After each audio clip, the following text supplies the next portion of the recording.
So I'm going to read today out of a book that was given in honor of Martha Norman, who's in our choir, by Betty Miner, a member of our congregation.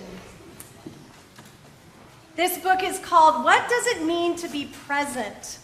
So our theme throughout all of Advent is be present. Be present. What does that mean? Oh, wait.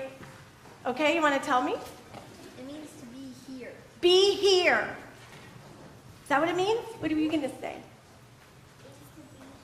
Means to be here. All right. So this is going to be a book to also help us understand a little bit better. What does it mean to be present? Does it mean to show up in class? You know, like when they take roll and they go, if you're here, say present. If you're not here, say absent. Right? Does being present mean to be showing up in class? No, not in this case.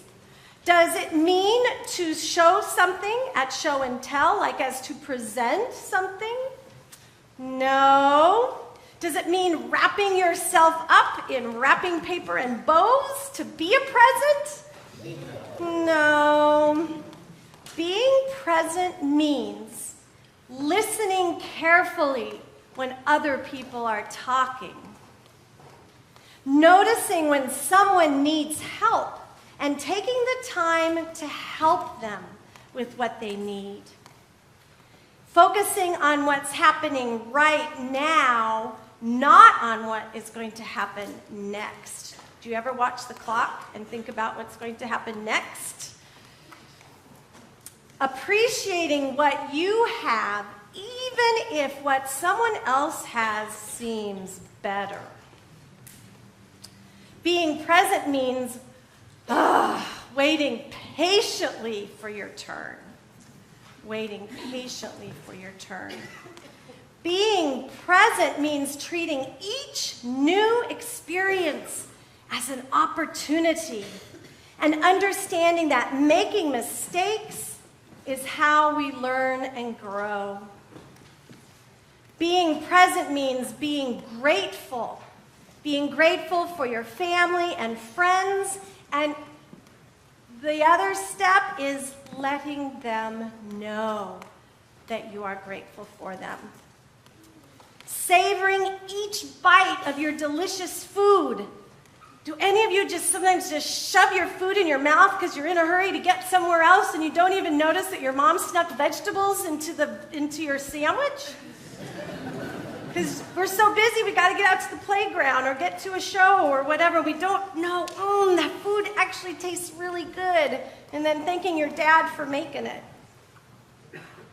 Feeling the sand between your toes, watching the rolling waves, smelling the stinky seaweed. Using all of your senses, what you see, what you hear, what you smell.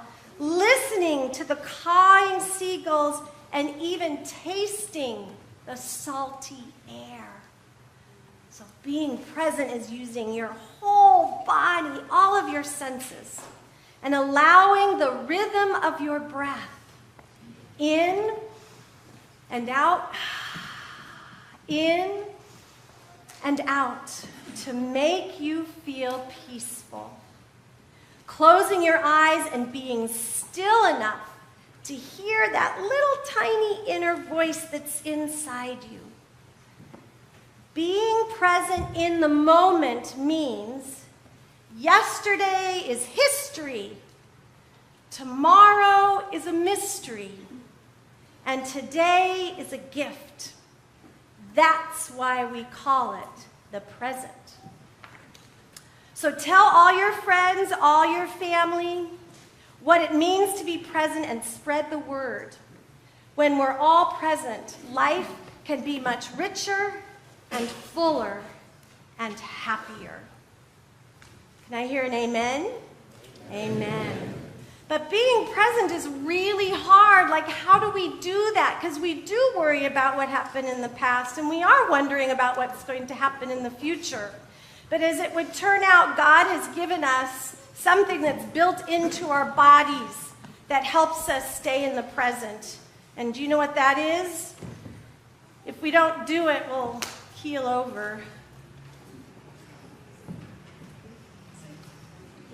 breathe, breath, breathing in and breathing out. So we're going to practice that. So those of you who are sitting, see if you can put your feet flat on the ground. That helps us breathe well. So we take a deep breath in and send that breath all the way down into your belly. And then we exhale. And then breathe in and exhale. And just relax your shoulders. You don't need them to breathe. Take a deep breath in and exhale. When we focus on our breath, our breathing in and our breathing out, we can't help but notice what is around us. And it anchors us. It anchors our minds and it anchors our breath. And that in our mind and our hearts and our lives. So that reminds me, our next chrismon is an anchor. Can you tell me what are anchors used for? Yes. Normally to stop ships. To stop ships. To stop ships. So when a ship is a place where they want to stay and not move, what do? They drop. Right? Yes? They drop their anchor, and the anchor goes all the way down to the bottom of the ocean, hooks into the bottom of the ocean, and then the boat can't move. The boat gets to stay exactly where it is. So that's one of the ways that we talk about how Jesus is for us. Jesus is an anchor that sets us right where we need to be and that gives us that peace when we need it. And that's also what our breath does, like I just said.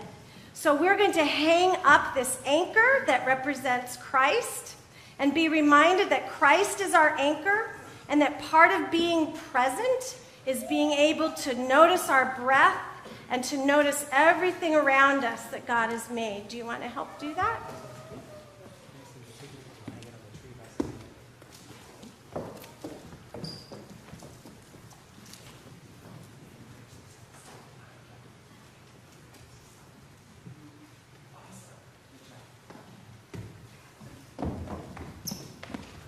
So as we heard today that our candle and our theme today is peace and acceptance. And that is one of the keys to us having that acceptance and having that peace, is to think about what do we anchor our lives in?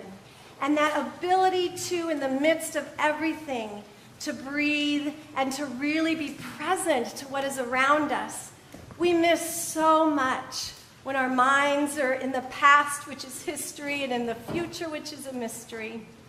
So just for a few moments, you're invited. There's some little pieces of purple paper spread out throughout some of you might be sitting on them, on the edge of the pews. Some of them might be in front of you.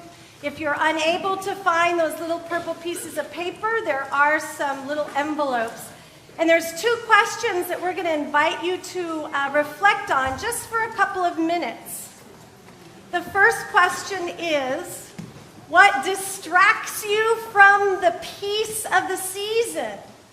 In other words, where do you put your anchor down in whether or not someone shows up to the party or whether or not you get all those cookies cooked? What disrupts the peace of your season? To think about that and to be aware of that.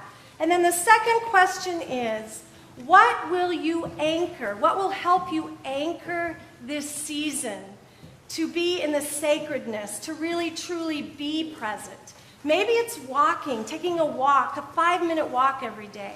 Maybe starting your day and ending your day by breathing.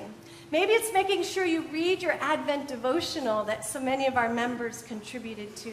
So for just a couple minutes, answer those questions and consider that these are a way that you're being present to God in the midst of our worship today.